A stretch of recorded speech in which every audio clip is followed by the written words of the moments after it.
you I've met, but some of you still might not know some things about me. So I just thought it would be nice to start with where I come from and then move on to some of the priorities as I see them over the next 3 years. I was born in London and I grew up in a council flat next to the Paddington main line where the steam trains used to rattle the pots on the stove. And we didn't have a garden, so I know a little bit about inner city living like Mount Victoria. And one of the reasons that it wasn't so bad not having a garden was because we had Kensington Gardens up the road. A little bit like Mount Vic, but somewhat flatter.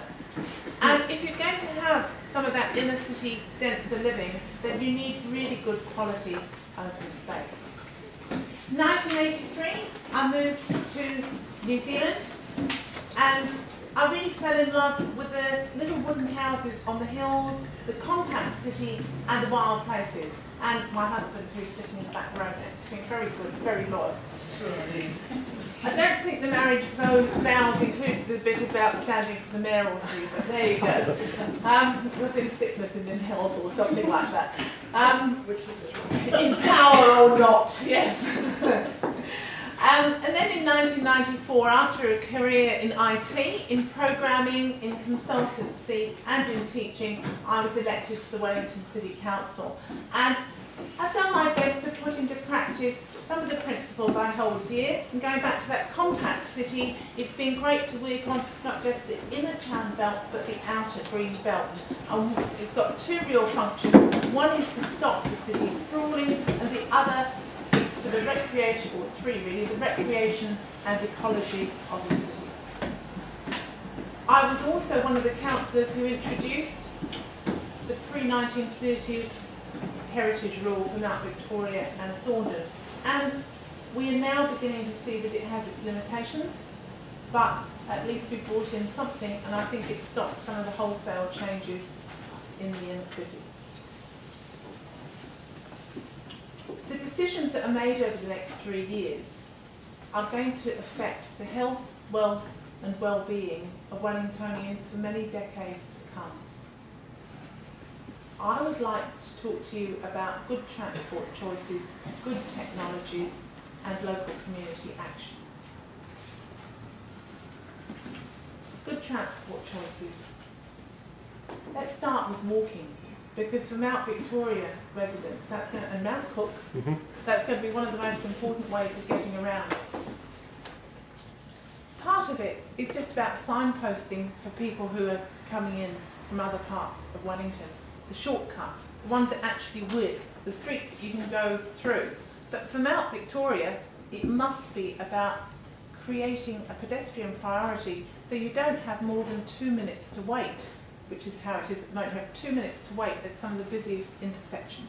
That's not a good city for walking yet. We need refuges in the middle of the streets where we don't have them already if it's a busy street to cross. For cycling, and I don't know if I've paid up for my cycle way of Wellington, but I was there at that very first meeting 10 years ago. And downtown we can do some things by, for example, Gerville's Quay. It would be great to make it 4 lanes of ordinary traffic and then actually have some cycle lanes along there for the fast ones so that they don't whiz over the toes of the pedestrians. You can still have cycling on the waterfront, but let's keep it calmer and slower, and it was the cruise the waterfront, I think, is still really there. I do have some plans, and I've been working with other people to do the Great Harbour Way, which means that you could walk or cycle. Walking would take several days, I have to say. The idea is from Mayoral Bay, Miramar Peninsula, Wellington City, and then let's get something accessible and useful from Wellington City to Petone and then round Eastbourne. There are some gaps that working with NZTA we can fix. Light rail. My view is that it's nearer, it's 140 million from Wellington railway station to Newtown, the advice I've got, but let's be fair, we won't know the details of it. I think it's a great concept, we won't know the details, we won't be able to prove to the central government unless we've got the detailed costings that it is feasible. And we're going to need your input as to the exact routes. My suspicion is that it won't be going through the Mount Vic tunnels, that it will either be going Constable Street or near the zoo. But let's look at those choices before we rush off and spend 2 billion or a proportion of 2 billion on doubling the tunnels and flyovers and widening Ruahine Street. Yeah.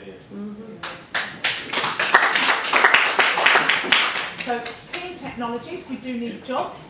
I think there are a couple of opportunities here. Absolutely agree, ultra-fast broadband. You know, I come from an IT background.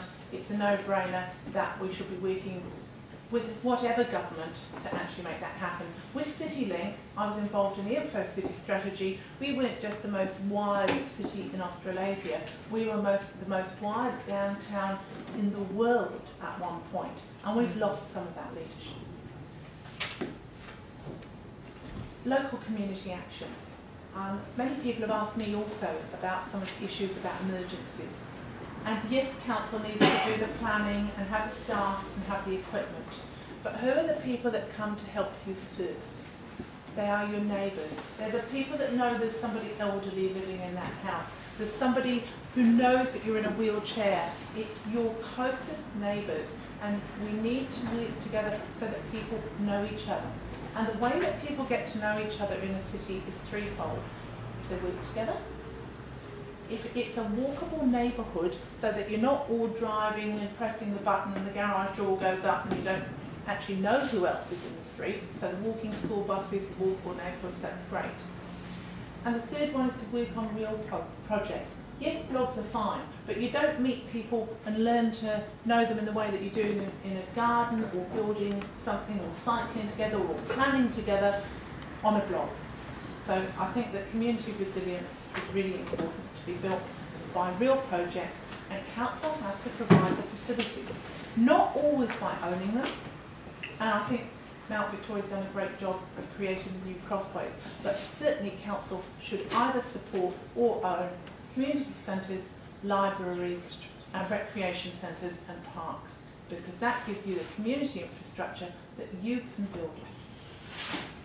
I would really like to say that with commerce, community and council working together, we can create a Wellington that will look after not just the glitzy angles. I love events like WOW and the Sevens too, but also there are people that are more vulnerable in this city, and only by working together can we look after them too.